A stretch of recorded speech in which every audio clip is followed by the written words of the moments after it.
Welcome to A1 TV Telugu news. నేను భువన. Details చూద్దాం. నెల్లూరు జిల్లా ఆత్మకూరులో మున్సిపల్ పాలక వర్గానికి దేవాదాయ శాఖ మంత్రి ఆనం రామనారాయణ రెడ్డి ఘనంగా వీడ్కోలు పలికారు. పదవీకాలం ముగిసిన సందర్భంగా చైర్మన్, వైస్ చైర్మన్, కౌన్సిలర్లను సన్మానించి వారి సేవలను కొనియాడారు. గత 1.5 సంవత్సరంలో పట్టణాభివృద్ధికి 50 కోట్ల రూపాయలు ఖర్చు చేసినట్లు తెలిపారు. భవిష్యత్తులో మరింత అభివృద్ధికి నిధులు సమకూర్చేందుకు కృషి చేస్తానని, అవసరమైతే ఎప్పుడైనా అందుబాటులో ఉంటానని హామీ ఇచ్చారు.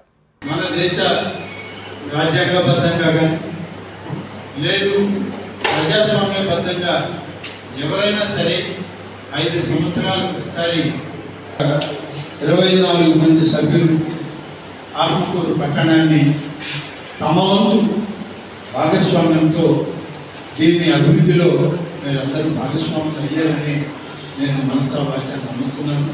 దానికి ఇవాళ ఆత్మకూరు పట్టణం కొంతమేర అభివృద్ధి గతంలో కొంత జరిగినా తర్వాత కొంత జరగడం అనేది ఇక్కడ మనకి జరిగింది.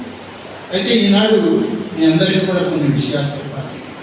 ఈ 1.5 సంవత్సర కాలం రాష్ట్రంలో మనం ఆలోచన చేస్తూ దాదాపుగా 50 కోట్ల రూపాయల నిధులు సమకూర్చుకొని వివిధ పద్ధతుల కింద, అది రోడ్లలో నుంచి రానివ్వండి, లేదా ఇన్ఫ్రాస్ట్రక్చర్ని మౌలిక సదుపాయాలను ఏర్పాటు చేయడంలో కానీ, త్రాగునీటి కార్యక్రమం ఈ 1.5 సంవత్సర కాలంలో దాదాపుగా ఈ యొక్క 50 కోట్ల రూపాయల పనులను మంజూరు చేసుకుంటూ పనులు కూడా కొన్ని ప్రారంభమయ్యే కొన్ని ప్రారంభం